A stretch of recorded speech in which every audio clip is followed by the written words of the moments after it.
I officially welcome everybody. I officially welcome you to this international event of the ENCORE project.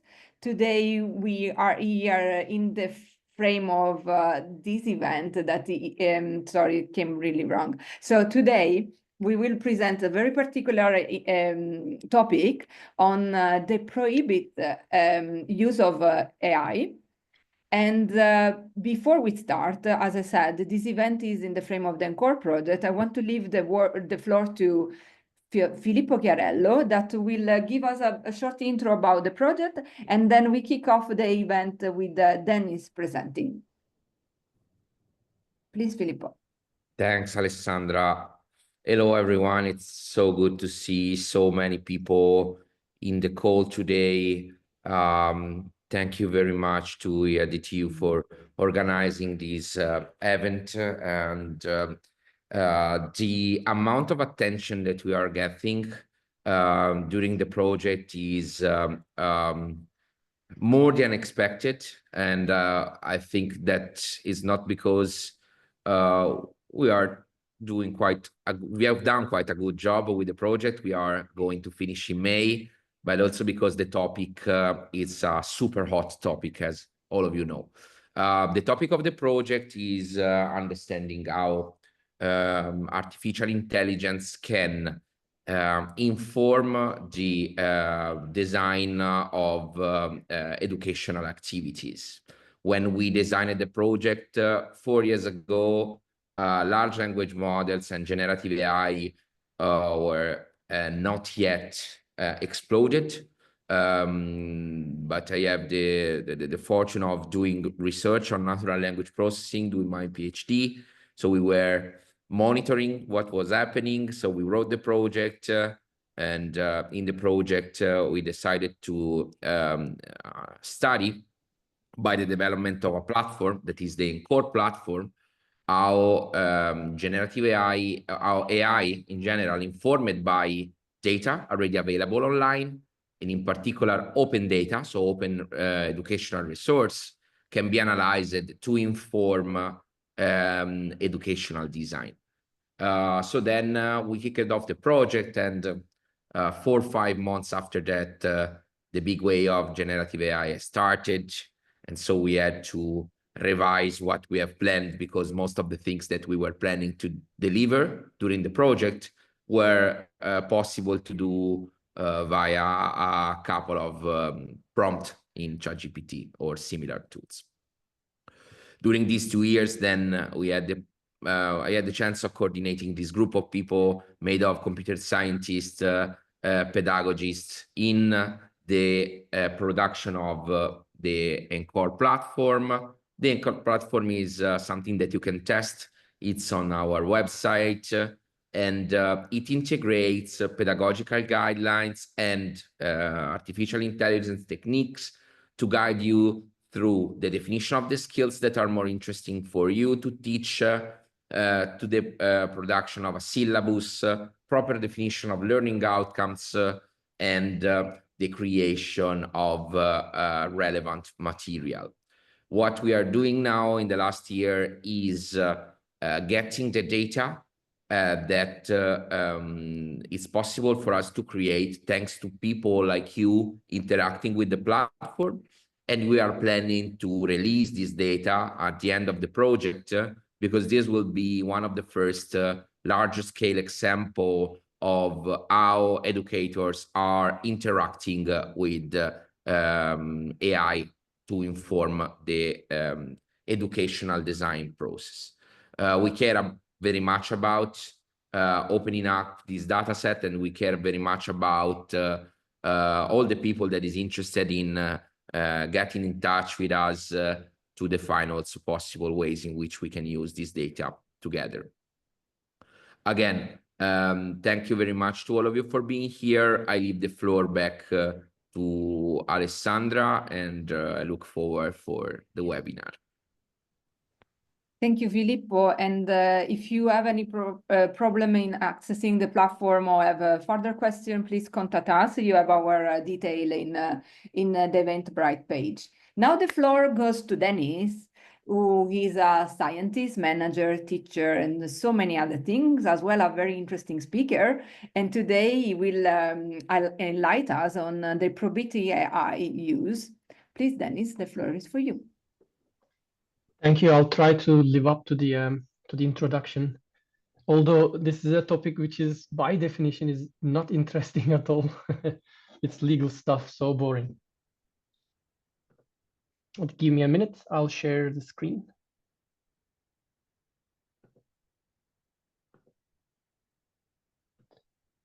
I'm in a different setup, so it will take a bit of time. I don't have enough monitors here. Wait. Why don't I see it? Yeah. We see it. Thank you. You see it? Nice. Yeah. Dennis, right. before I let you start, just some housekeeping rule. Maybe don't make a question while Dennis talks, but just writing in the chat. And then we have time for a question and of course answer at the end of the speech. So, but anyhow, if you really cannot wait, please put it in the chat, don't interrupt. Thank you. Yeah, I mean, if there is something burning, maybe it's a good idea to interrupt because I don't see the chat at the same time. I don't have a monitor. You might monitor the chat, and if there is something that is very important and timely, just let me know. Yes, thank you. All right. So, hello everyone. I hope you see this screen, and I'm gonna grab the laser pointer because I will need it later on. There we go. Okay, so welcome to the session, which is conveniently named Beyond the Limits. And in this session, we will discuss the impact of the AI Act in education. And the reason why we are focusing on education is that, as you probably all know, education is becoming increasingly reliant on AI. So we see lots of AI tools, lots of products, ChatGPT for once, in education, and everybody's talking about the impact of that. Of course, obviously, there are these EU regulations, the AI Act, and it's going to also have a huge impact on it. And that's the reason why we are actually focusing on the education aspect of the AI Act. So in this talk, what I'm going to do is to give you a walkthrough on the how AI Act applies to education settings. I'll give the entire overview of the regulations, so not really particularly specific to the education, but the entire overview. And then I'm going to highlight the risk categories, give you a few examples, and the prohibitions within the education settings. So hopefully by the end of this talk, you will have a really good understanding regarding the overall AI Act and also very good pointers to look for further information if you need some. You can already download the slides, by the way, by using this QR code here. I tried to prepare the slides in a way that you can use them as a reference material later on. So every single information piece is cited to the original source, and you'll be able to just go there and see the details and see how it fits within a bigger picture, and so on. So anyway, because of this citations on the slides and the text-heavy style, the slides are a little bit boring, but this is legal stuff, so nobody said it will be fun. Anyway, I hope it's going to be useful, at least for you. Before moving further, I would like to introduce myself very briefly. My name is Deniz İren, and I'm an associate professor at the Information Science Department of the Open University in the Netherlands. Normally, I am based in Haarlem. I live in Maastricht, but currently I'm a little bit far away, as I said in the beginning of our conversation. So you can find my contact information on the slide. Well, I usually publish posts on LinkedIn regarding AI in education, so you're welcome to follow me on LinkedIn. Also, if you're interested in data analytics and machine learning, I have some training videos on such subjects on YouTube. So a bit of more information regarding my background to motivate my interests and also my point of view, which is both a limitation and a strength, in my opinion, regarding the AI Act and also the AI itself. So I'm a computer scientist by background. I have a master's degree on software management and a PhD in information systems. So these are all technical subjects, right? I have a very technical view on the subject of AI and AI regulations. And just to clarify, I'm not a lawyer, I'm not a law professional, I'm just a very curious guy who reads strange stuff like legal texts. So that's why I'm interested in this. This is one of the reasons, and that's my perspective. So don't take this as legal advice. Always fact check, because obviously this is quite complex. But in any case, that's it. And also you might be wondering why a computer scientist is telling you about AI Act and not a lawyer, for instance.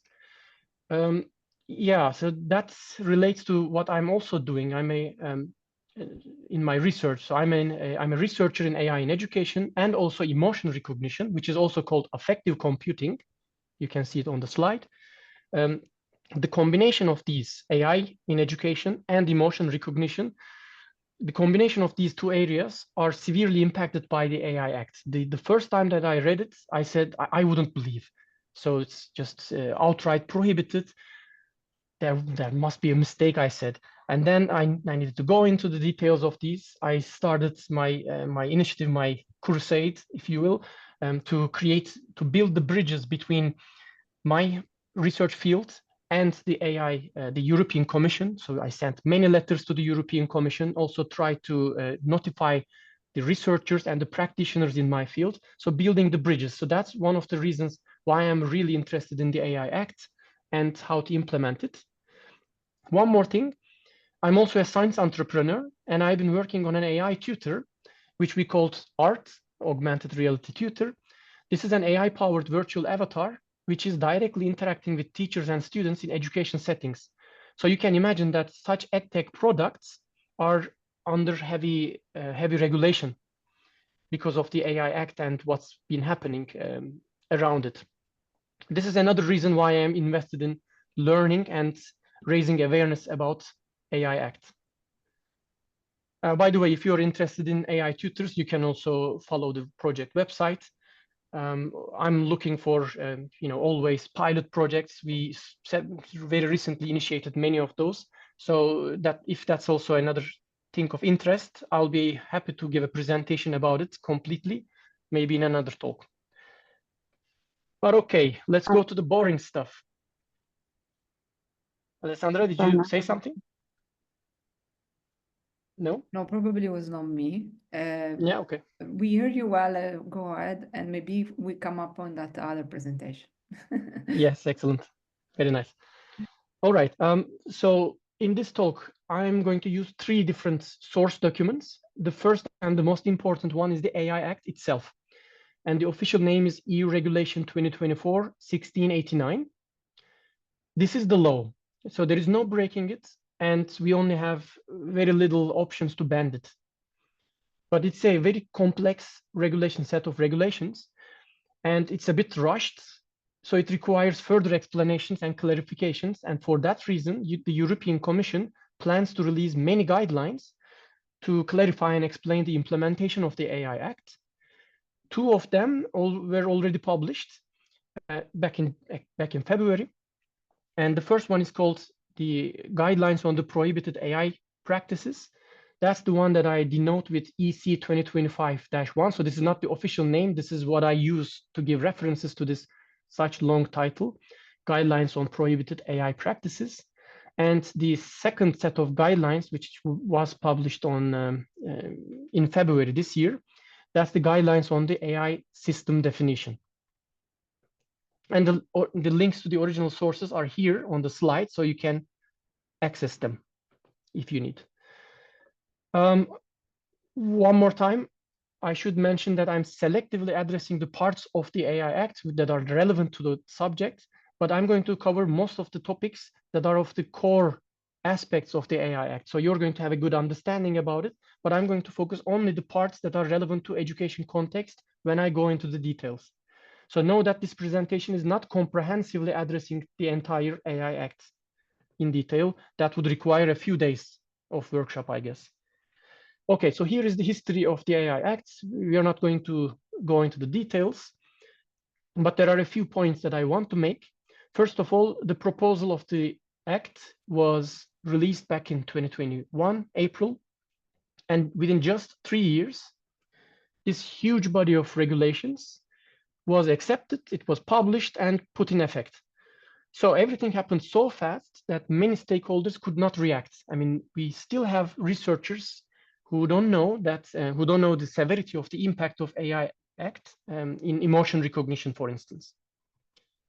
And since August 2024, it's in effect, it's in force.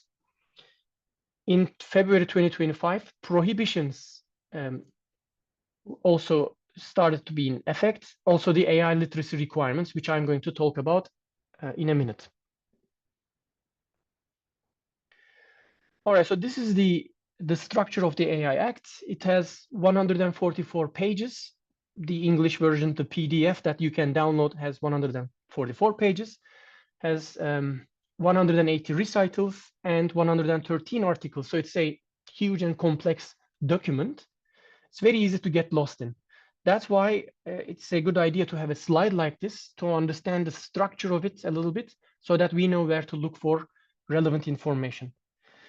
Very quickly, Articles 1 and 2 are important to understand the purpose and the scope of the AI Act, and we'll cover this a little bit. Then definitions. The definitions are very important. For instance, there are the definitions of the key actors, such as providers and deployers. Also the definitions of the AI system, emotion recognition system, testing in real-world conditions. That's also defined within the definitions here. Also the general purpose AI models. They are defined within these definitions. Then there are the prohibited AI practices described in article number 5.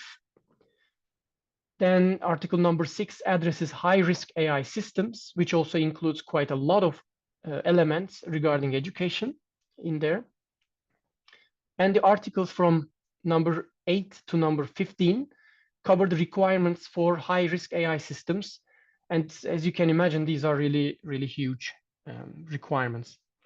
Finally, there are several articles that cover the obligations of various actors. Okay, the purpose of the AI Act and what it sets out. So this is a set of regulations that aims to improve the EU internal market, promoting human-centric, trustworthy AI, and protecting health, safety, and fundamental rights from the harmful AI applications. What it sets out is the rules for placing the AI systems in use and using those AI systems within the EU. So that's important. There are also prohibitions on certain AI practices, requirements for high-risk AI, for instance, the ones such as in education, the transparency rules, and the obligations for general purpose AI models. As I was just mentioning, there are several key actors affected by the AI Act. Providers that are placing AI systems into markets, so releasing them into service within the EU, they are going to be affected. Deployers, these are the users of AI systems within the EU, and several other actors such as importers, distributors, and manufacturers, and those that are involved in the AI supply chain within the EU, and any affected persons located within the EU. What it does not apply to is, well, outside the EU for sure, and military and national security purposes, that is also outside scope, or the AI models used purely for scientific research. These are also not impacted. Okay, two of these AI Act's key actors are important. They are relevant. So for instance, I'm assuming that most of you are either working for a university or studying in a university or a school, an education institution. So probably if that education institution is using AI systems, then that institution is probably a deployer at this point. But if you're working for an edtech company, for instance, and the edtech company is producing AI systems and releasing them under their own name to the market, then that's a provider. Okay, so providers are the deployers and providers are the developers and the deployers are the users.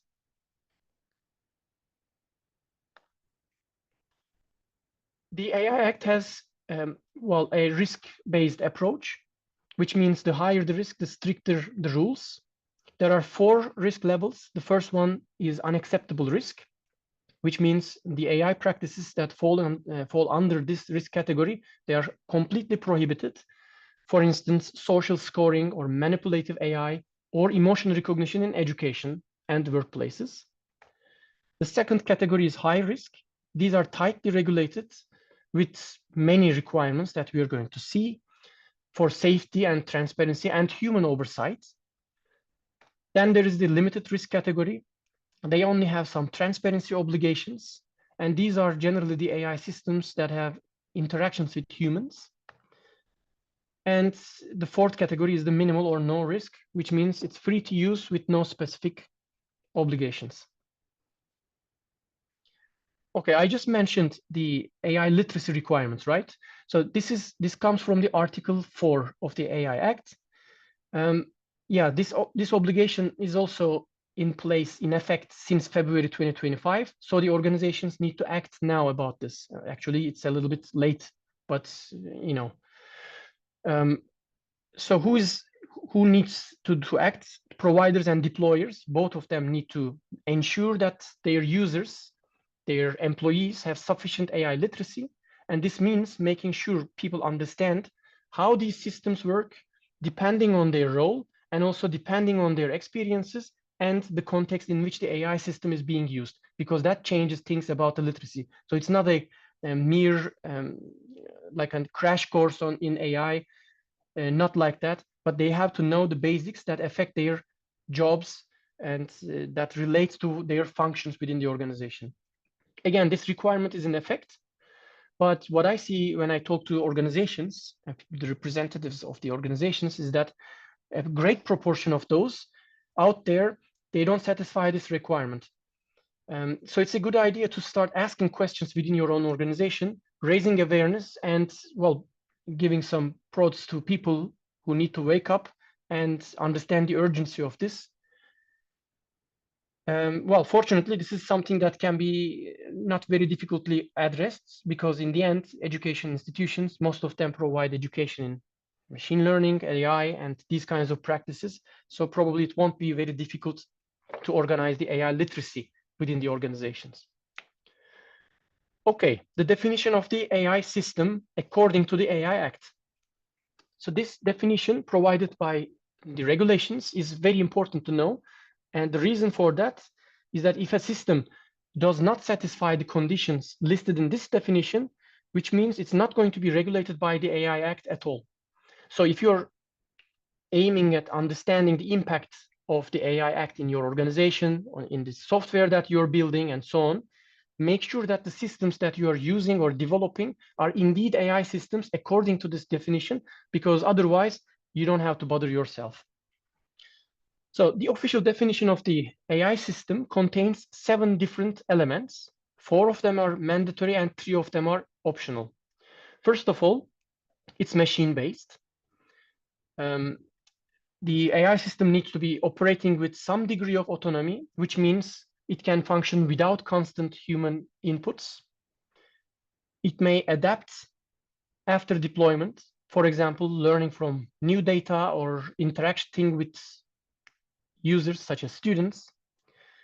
It works towards explicit or implicit goals, so not just pre-programmed tasks, but there might be some goals underlying. It also needs to infer how to generate output, so there needs to be some sort of inference in there, like predictions and recommendations. And these outputs can influence either the real world or digital environments. Okay, so these are the seven elements. And the ones that are mandatory, I just listed them like this. And the optional ones are also indicated on this graph. Okay, let's give an example. And let's just check the augmented reality tutor, whether it's AI system according to the AI Act or not. The first condition is that it's a machine-based system. Well, obviously, this is a software system, therefore it has to live in a computer, in a hardware. So yeah, definitely a check. Then art can operate with a high degree of independence from human involvement. So it exhibits certain level of autonomy, which means it's also a check. Yeah, because it is capable of learning the needs and the preferences of the users, the students, and the teachers, it changes the behavior accordingly, which means it's showing a degree of adaptiveness. So art is adaptive, then we can also say yes. This also satisfied. Also, it has both the explicit and implicit objectives regarding many of its functions. For example, minimizing the number of hallucinations within the generated content, or harmful content generation, minimizing it. So these are objectives. So yes, there are objectives as well. And thanks to the language models that art is built upon, it infers how to generate these outputs, which means there is the output generation, inference there. Also, these outputs comprise, here, content and recommendations, and also decision support. Yes, so that's also a yes. And the final part is interaction with the environment.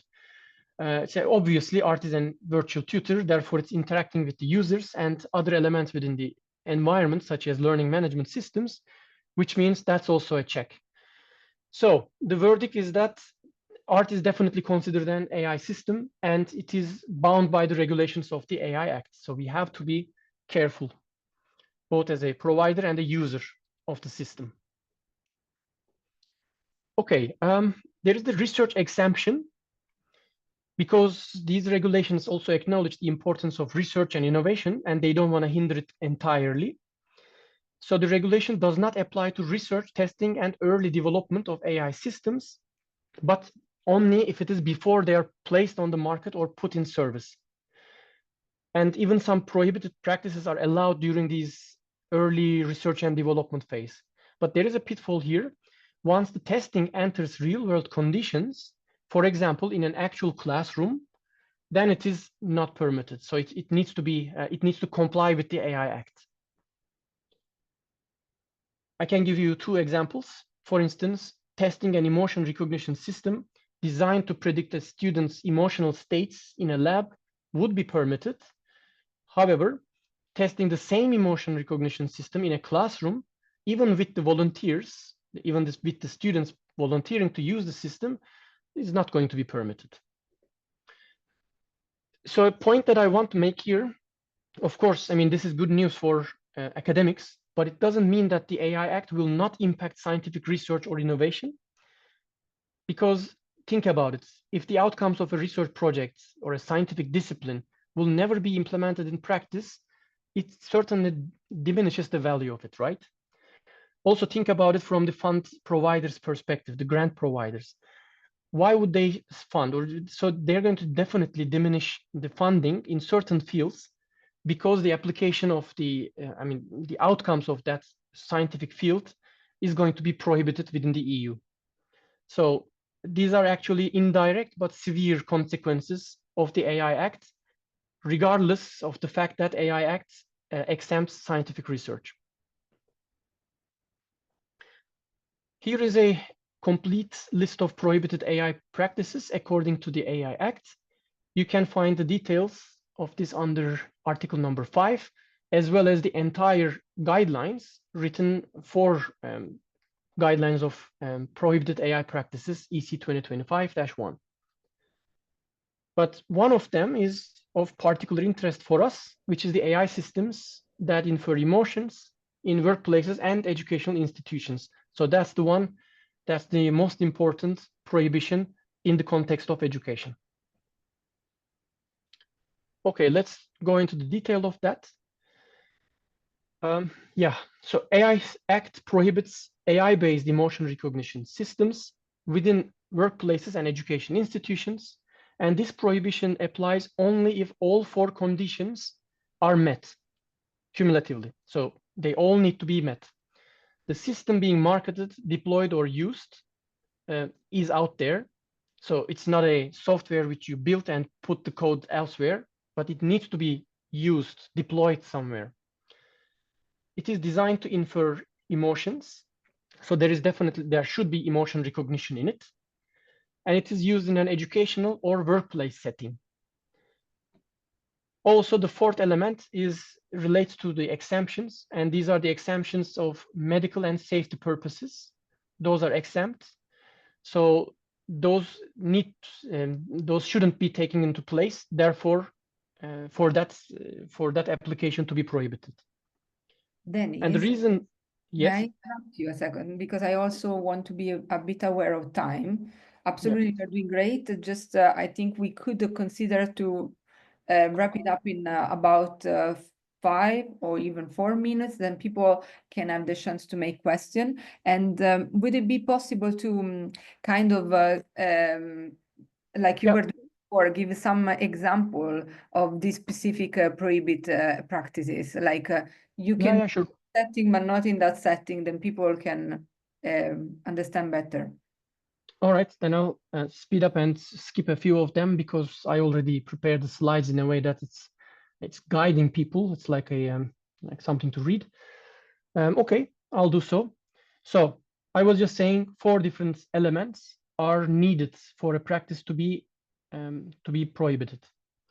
And it's also important to highlight the reason why we have these, why the AI Act has this prohibition in education, because in education there is this asymmetric power dynamics, and I'm going to get to that as well. Let's see. There are some clarifications. I will not go into details, but of course, I mean, when we take a look at these 4 different elements, there is the emotion recognition in there. But what is an emotion? That's something that has been debated for a very long time. For instance, there are emotions that lots of people, lots of researchers agree that they are emotions, such as happiness, sadness, surprise. But there are also other mental states, such as attention and distraction. So these are also covered within the AI Act, which means it has a very broad way of understanding what emotions are, which changes things. That's why I'm telling it. Also, the prohibition does not apply to detecting readily apparent expressions, for instance, smiles and frowns, unless the system is used to interpret these emotional states based on those readily expressed expressions. So for example, say like a system identifying a smile is fine, but a system labeling that someone is happy based on that smile is not fine.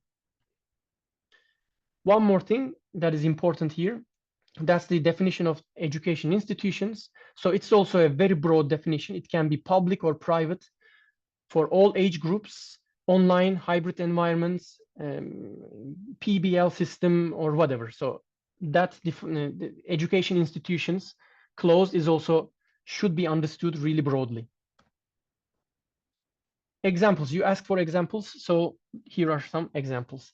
For instance, a language model, sorry, not language model, a language learning app with emotion recognition capabilities, which is used by independently by the user, by a student, not institution mandated, it's allowed. So it's not prohibited. But if the same language app becomes mandated by the education institution to the students, then it is prohibited. Another example, eye tracking, which is heavily used in learning in education and also education research.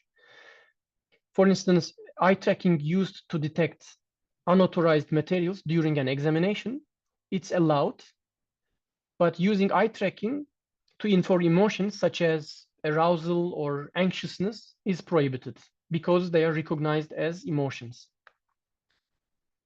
Another example, an emotion recognition AI system used to detect interest of the student and attention of the student would be prohibited, while if it is used for learning purposes, for instance, for teacher training or actor training, for dealing with emotionally challenging situations, then it is allowed. Using an emotion recognition system for admissibility tests is prohibited. Also, so using that part is also important. Using any type of emotion recognition system, both on students and teachers, are prohibited in an education setting. This is prohibited for teachers because it's a workplace setting, and prohibited for students because it's an educational institution setting. All right, because I need to speed up, I'm going to skip this one. There are a few other examples here, which are, in my opinion, these are really beneficial examples of emotion recognition within the education settings, such as social robots or online learning systems that can change their behavior, change their content and delivery based on the affective states of the students. Or maybe detecting early signs of burnout and depression in educational settings, which also happens quite a lot. These kinds of systems are unfortunately also prohibited, which is the bad aspect of the AI Act. Okay, the reason I just very quickly repeat, the reason why we are focusing a lot on education by the AI Act is that there is this imbalance of power within education, which means students, even if they give consent, even if they are asked to give consent to use an emotion recognition system, maybe they don't want to, but they are forced, they feel compelled to give that. Therefore, there is this kind of a power dynamic, that's an asymmetric power dynamic between the student and the education institution. And it might also lead to discriminatory practices, unfair treatment to individuals. For that reason, and this is taken as a special case. Also, right to education is one of the fundamental human rights. Therefore, it's also, we mentioned that as one of the goals of the AI Act to protect the fundamental rights of individuals. Again, very quickly, the high-risk practices, but these are limited to education. For the full list, you can go check the Annex 3 and Article 6. But for education, these are the high-risk applications with AI. Determining access or admission to a program or a school, evaluating learning outcomes, even if it is not as a grade, but as just guiding the student to the next level, that is also high risk. And assessing the appropriate level of education that an individual can take, can be allowed to, that's also high risk. Monitoring and detecting this prohibited behavior during tests is also considered high risk. I'm not going to go over these, but these are the requirements for high-risk systems. And you can just imagine that for a small company or a small institution that needs to abide by these, I think it's going to be quite a hassle. So probably the ones that are going to be affected the most are the small companies, startups, or maybe small education institutions. There are certain obligations on the provider and the deployer part. I'll just skip these because they are already written over there. And of course, there are the transparency obligations. Yes, maybe I can just wrap up on this slide. We mentioned that there is the scientific research is exempt from the AI Act unless there is a real world testing scenario here. If there is no AI system involved, then of course the AI Act doesn't apply. And if there is an AI system and it does infer emotions, then it is definitely at least high risk, but it might also be prohibited. It is prohibited within an education institution or workplace unless there is a case for medical or safety. And in that case, it's going to be high risk if there is a case for medical or safety. Otherwise, that application is going to be prohibited. Yeah. Hey, I had these arrows. All right, so these are the discussion points that I suggest, but I'm also free to discuss anything you want. So if you haven't downloaded the slides, you can use this QR code here. But yeah, I would be happy to have your questions and open a discussion now. Very nice. Thank you, Dennis, and very sharp on time. Would you be kind to go back to the discussion point? They were actually very nice. And there are some questions in the chat, which are probably now, they were coming while you were talking, I hope people will allow me to just to do a question for reflection to start up this discussion. My question, I didn't read in detail all the discussion point, is more on you triggered this question while you were talking. You said there is a disbalance and there might be inequality by following these guidelines or what the European Commission is asking us. So I wonder if you could, because you are very knowledgeable now on this guideline, which for me was the first time I went this deep. I want to ask you if you could reflect how they could be connected with the ethical use of generative AI. Will this be possible, or this inequality will become more and more high, speaking always in the context of education, of course? I mean, it's a very deep question, of course. So, you know, in an ideal world, ethics and legal rules, so law, should overlap quite a lot. In this case, we see some maybe discrepancies or not discrepancies, but they are not overlapping fully. For instance, I think we also have, as humanity, as researchers, also European Union has the ethical responsibility for allowing innovation or fostering innovation. So that's also an ethical part of their responsibilities. Also, I mentioned a few beneficial applications which are unfortunately prohibited. So that part is also ethically required, in my opinion. So that's the responsibility of the European Union. So that part is unfortunately conflicting with the AI Act.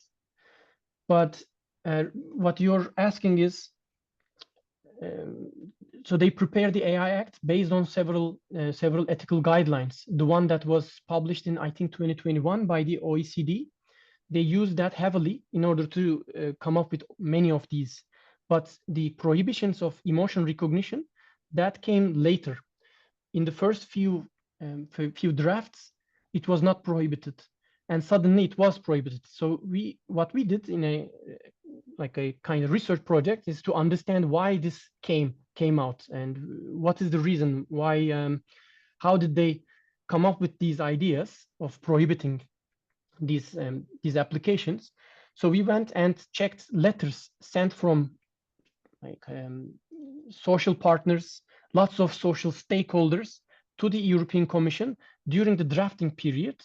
And we saw a bunch of letters that are mentioning that the emotions are sacred, that they should be protected and so on. But unfortunately, I mean, they were just banned categorically, which is creating more problems than they solve. So everybody, I think everybody who does research on emotion recognition understands the sensitivity of these topics.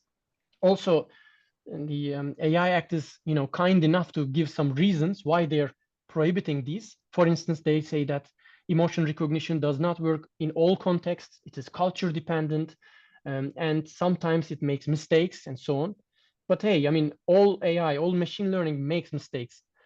So, and without doing research, without actually using it in real life and then get feedback from real actual users, how can you improve those systems? So that part, I mean, they aim for something that is the ultimate goal, the utopia, if you will, but they are not allowing the current state to grow into that one. If I addressed at least part of your question, because it was a deep one. Yeah. Sometimes I have this moment that I go really deep. Thank you. It was a very nice reflection. And there are some questions in the chat. I will go over them from the most general. Consider these are not like topic related at the moment because they were written while you were talking. So there was Georgios that was asking how we can understand the limit between the levels of risk. Does it mean that the difference between these level of risks? Yeah, limits, like what separates these levels of risk from each other?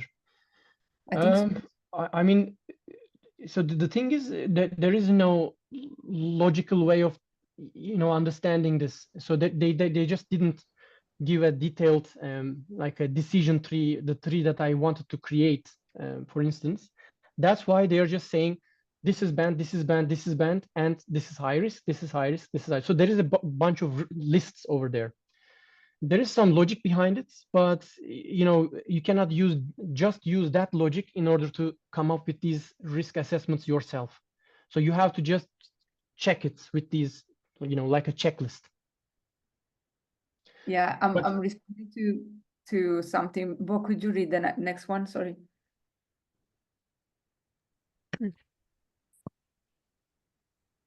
Let me just scroll up a little bit. Next question is, would be interesting to hear examples or best practices of how other universities have done this AI literacy development among staff members. Yeah. Yes, very practical question. I mean, the easiest way is to set up a webinar and then just let the people who work on AI take that webinar and distribute certificates just to say that you're satisfying with the law. But of course, if you want to do this thoroughly, then the AI, there must be AI governance within education institutions. And what I mean is that, all organizations now have this data privacy officers, and that came out because of GDPR. So that was many years ago, right? So now we have the AI Act, and pretty soon there will be AI officers, and those AI officers, also the entire AI governance within educational institutions, will understand the different types of AI systems used and who uses those, what kind of profiles of employees are using those kinds of systems, also the users such as students, and then come up with learning goals. So like small learning units for those roles, for those particular tasks, and then create these or maybe acquire those kind of education from elsewhere, then just allow their employees and users to take those courses.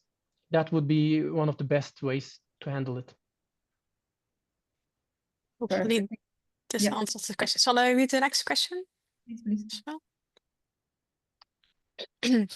Marzia has a question as well. How do you see AI changing the roles of teachers and students in the next 5 to 10 years? The role of the students, so I always take a look at this from a very fundamental fundamental aspect. So it's just, my answer is limited to my view only, not the status quo right now. A student's role is to learn. And if a student doesn't want to learn, if the student doesn't have the goal to learn, then there is only a little amount that a teacher can do. On the other side, teachers, the job of a teacher is to guide the student, motivate the student to learn, and facilitate the learning process. So not to teach, actually, in my opinion. So considering my limited view of the subject, I don't think it's going to change that much, because if a student wants to learn, then there is no stopping the student, and the teacher will only facilitate the learning process by using these AI tools, those practices, and maybe safeguarding them from the harms of the AI, making them aware, and also guiding them in the useful use of AI systems. So that's what I see. But of course, I mean, the sound of that question is also indicating, will AI replace teachers, for instance? I don't think that's going to take place anytime soon. And also that should never be the goal of designing AI systems. Yeah, so because we are seeing the same thing happening with the software developers. So it's, of course, they said that AI will never replace software developers, because in the end, AI is itself software. But now we see that lots of people are being let go from organizations, especially the entry levels of software developers and mid levels of software developers. But then what's going to happen? I mean, how can you train high levels, very experienced software developers if you don't allow the entry level ones or the middle level ones to grow into the seniority that they require? The same goes for teachers as well. So an AI system should never be designed in a way that its goal is to replace teachers. I stopped the sharing because I Yeah, see no problem. That's better. That's better. Now I see. to write, and some are also putting some long reflection on it. So I will read the next question, but then maybe if people want to reflect, feel free to take this moment to turn on your mic and maybe your camera. So there is Marzi that say something about how can we use artificial intelligence in education without impacting creativity in students, especially children who are more vulnerable and easily influenced by technology. Children are not only influenced by technology, but pretty much by everything. So I I'm a pedagogist, so I feel this is more on my field than Dennis. You should never leave a child alone in exploring anything, not only technology. And technology is not the bad guy, it's how you use it. So if you design technology to enhance something, and my field is technology enhanced learning, then it's not the bad guy. But of course, every tool, even a fork, can be used in the wrong way. But maybe Denise, you can reflect more on your technical part. Actually, not. I am the least competent person about the subject. I don't have kids. I also don't never taught to kids. So I think you gave a really good answer. Thanks. See, I mean, let's say that maybe Marzi is not aware online. Yeah, population is very old. The population, no offense, it's just really age related, older than traditional university because people work and study. So then he's never met probably in his career a child. I hope you were satisfied with the answer. And then I see Serge reflecting. Maybe you could turn on the mic, Serge, and tell us more on this provocative kind of reflection in the chat.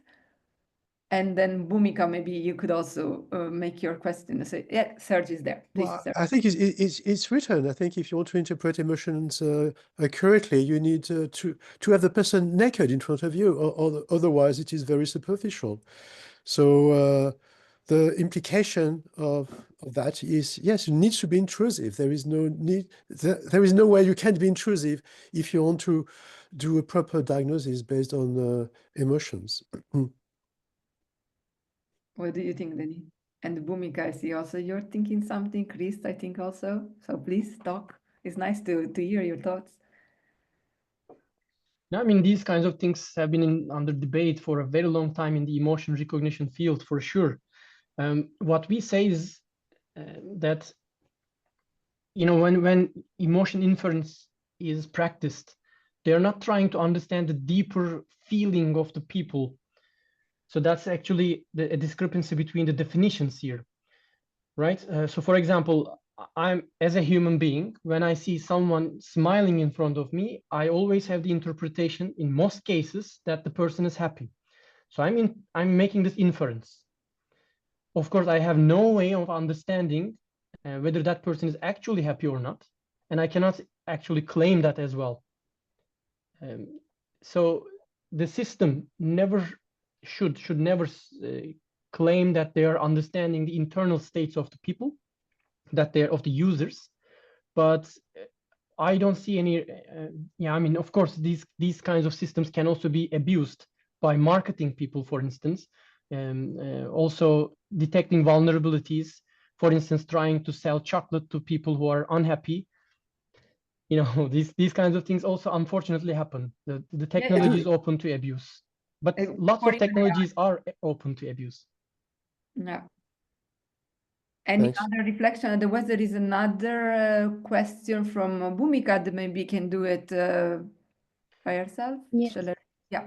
Yeah, so I saw this, I think, in the slides very quickly, but I was wondering for the high risk requirements for who is responsible for it. Yes, I didn't have the time to go over these into details, but slide number 23 is the obligations of, you can just take a look at it if you downloaded it. Otherwise, I can send the slides to you, Bhumika. Yeah, so there are the providers of the high risk AI systems, the providers of the high-risk AI systems have some obligations, also deployers, but there are also the transparency obligations. So it's a little bit of complex.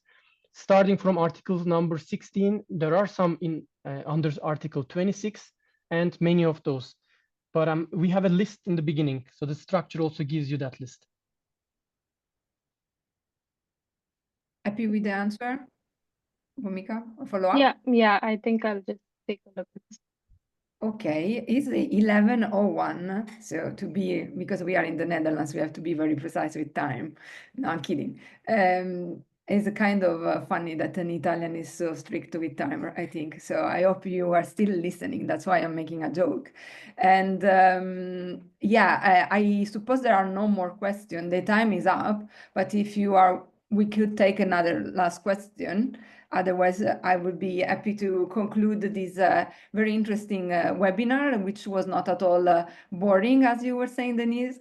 So law is part of the thing we do. We need to know about it. It was very interesting how you presented, and is many things are more clear and confused at the same time, because it's not really straightforward what we have discussed. So if you have further questions, you have all the contact of Denise. If you didn't catch, and we will be happy to help you, write to us at secretariat@eedtu.eu. And yeah, I hope you enjoyed as I did, and I wish you a very nice continuation of the day. And for those that celebrate Easter, a happy Easter. Bye. Happy Easter. Ciao. Thank you. Thank you, everybody. Thank you. And thank you, Denise. Ciao. You're very welcome. Thank you.